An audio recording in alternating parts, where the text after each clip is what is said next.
Hello everyone, welcome back in general topic for class 11th. In previous video we will learn about cash discount, trade discount and many other points. Today we will discuss about a mixed question related to journal entries. Let's see the question. April 1 started business with cash. Let's start answer one by one. April 1 started business with cash. Business start किया बेटा, business start किया तो business में cash आया. Debit what comes in, cash आ गया. दिया किसने? ओनर ने. ओनर का नेम नहीं लिखते थे, रिप्रेजेंट करने के लिए अपने कैपिटल लिखते थे. Credit the giver. Debit what comes in, credit the giver. So entry will be cash account debit to capital account. एक बार बेटा नरेशन नहीं लिख रहा बिकॉज स्पेस कम है. Being started business with cash 50,000. Second, bought goods for cash. Bought goods, goods purchase किया. Goods comes in, cash goes out. Debit what comes in and credit what goes out. Debit goods आ रहा है बेटा, goods के लिए अपने purchases account show करते थे. Purchases account debit to cash account. Being bought goods for cash. Bought goods for cash 6,000. Third point, April 3rd bought goods from Ram. Bought goods again purchase किया गुड्स. परचेजेज अकाउंट तो debit होगा, but जब भी name आ गया तो ये credit transaction माना जाता है, मतलब उधार खरीदा है. In this case cash flow नहीं हुआ, cash is not goes out. Then हमने परचेज किससे किया? इन दिस केस पर्सन को देखना पड़ेगा, वो गिवर हुआ person. Credit the giver. So entry will be debit what comes in purchases account debit to Ram's account. Name जब भी लिखो पोस्ट ऑफिस एस, Ram's account. Amount 5,000. Paid to Ram in full settlement 4,800. जब भी फुल सेटलमेंट वर्ड आ जाता था cash discount हुआ. अब इसमें तीनों रूल अप्लाई होते हैं. पहले तो आप ये दिमाग लगा लो कैश क्या होगा. Paid to Ram, paid to Ram, cash comes in और goes out. Yes, cash goes out. Cash किया, एक ये भी याद रख लो, कैश किया तो डिस्काउंट भी सीआर होगा. याद रखने के लिए, हमेशा के लिए.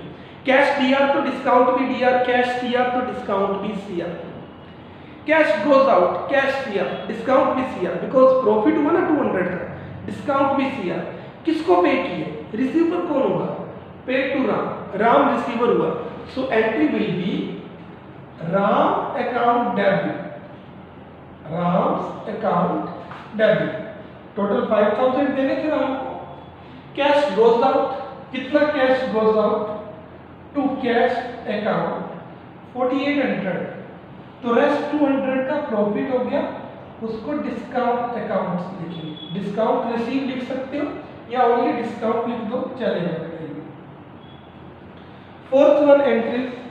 Fifth one is sold goods for cash. Sold goods for cash. Cash comes in, goods goes out. So entry will be cash account debit to sales account. Sold goods for cash, cash account debit to sales account 6,000. April 6 sold goods, again sold goods, sales account, but cash not comes in, cash नहीं आ रहा. sold goods sales account CR, but name आ गया, so it will be credit transaction. In this case there is no flow of cash. तो person को देखेंगे अपने. sold goods किसको cell किया? मुकेश को. रिसीवर कौन हुआ? Mukesh. Debit the receiver. So entry will be sales तो सीआर होगा, डीआर कौन होगा? Mukesh. Mukesh account debit to sales account. Sale कितने क्या किया? 2000। Next, cash received from Mukesh. Cash received from Mukesh in full settlement 1900। Full settlement जब भी आ गया डिस्काउंट वर्ड होगा। कैश रिसीव, सिर्फ आप मेरे को ये बताना कैश आया या गया। Cash receive, cash comes in, cash debit, debit what comes इन। 1900 आ रहा है, अगर कैश डेबिट तो डिस्काउंट भी डेबिट, कैश क्रेडिट तो डिस्काउंट भी क्रेडिट। कैश डेबिट 1900 तो डिस्काउंट भी डेबिट। 2000 रुपये लेने थे, 1900 आए, 100 रुपये का लॉस हुआ। लॉस डीआर होते हैं। कैश डीआर, एंट्री क्या होनी चाहिए? Cash account debit 1900। तो लॉस कितना हुआ? Discount account debit, discount allow, कितने पे अलाउ कर दिया आपने? 100। और गिवर कौन है? आपको रुपए कौन दे रहे हैं? गिवर टू मुकेश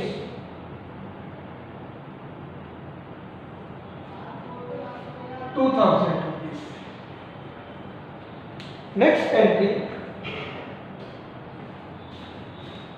इस रूल्स को रख कर लो बेटा, रूल के अकॉर्डिंग चल रहे हैं। अगर रूल के अकॉर्डिंग नहीं चलेंगे एंट्री गलत हो जाएगी आपकी।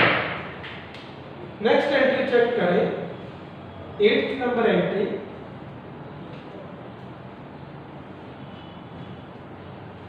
अप्रैल 8, cash deposit into bank. Rule के अकॉर्डिंग कैश डिपॉजिट, बिजनेस से कैश निकाला बैंक में डाल दिया। Cash deposit into bank, cash goes out, किसको रिसीव हुआ? बैंक को। बैंक पर्सनल अकाउंट में आता है, बैंक भी पर्सनल में है, आर्टिफिशियल पर्सनल अकाउंट माना जाता है बैंक। तो डेबिट का रिसीवर, वैसे भी लास्ट वीडियो में बताया था, if bank balance increase then bank account DR, if bank balance decrease then bank account CR. So entry होगी बेटा, if cash deposit into bank, bank account debit, और बिजनेस से कैश गया to cash account 5000। April 9, goods given in charity. बेटा goods given in charity, goods destroy by fire, loss by theft, free sample और goods withdraw for personal use, ये सभी चीजें जो है सेल नहीं है। पांचों पॉइंट, इसमें गुड्स तो डिक्रीज हो गया बट ये सेल नहीं है, रिटर्न तो वैसे ही नहीं है। तो आपको मैंने बताया था goods account means purchases account will be credited in 5 cases, goods given as charity, loss by fire, loss by theft, free sample और पर्सनल यूज। सो इसमें हमने गुड्स गिवन, गुड्स दिया चैरिटी में। सो एंट्री क्या होगी बेटा? April 9, charity is over loss, so charity account debit to goods नहीं लिखेंगे, इसको प्रेजेंट करेंगे परचेजेज अकाउंट से, to purchases account, amount 400। April 10, furniture purchase and paid by cheque. Furniture purchase, furniture comes in, debit what comes in, furniture DR, और payment आपने cheque से की है बेटा, कैश तो नहीं किया। चेक से पेमेंट करेंगे तो आपका बैंक बैलेंस डिक्रीज हो जाएगा, बैंक बैलेंस डिक्रीज हो गया तो बैंक अकाउंट सीआर हो जाएगा। So furniture account debit to bank account. Next point is बेटा goods destroy by fire. Same entry है बेटा, आपको क्या करना है? चैरिटी के बदले लॉस बाय फायर लिखना है, गुड्स तो इन दिस केस भी कम हो गया।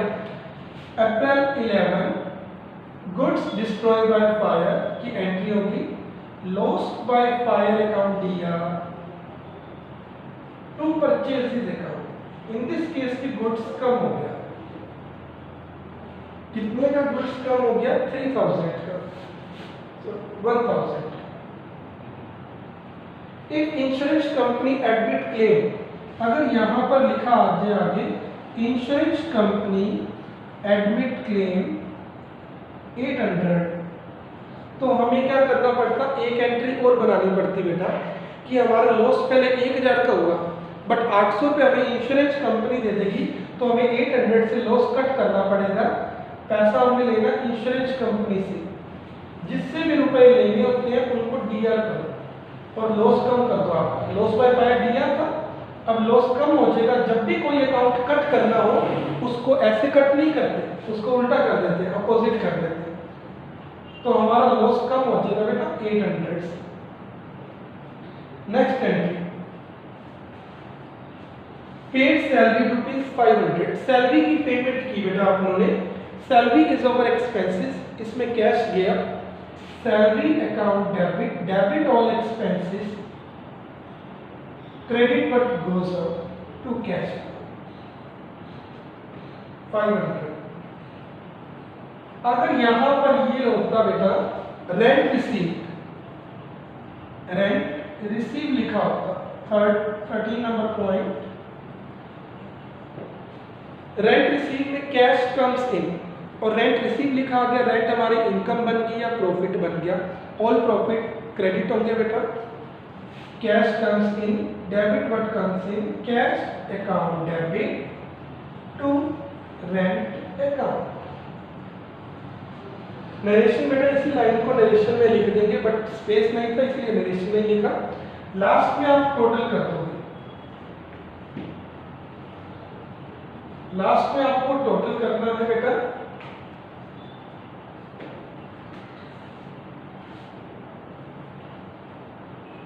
87,700 टोटल आएगा बोथ साइड का।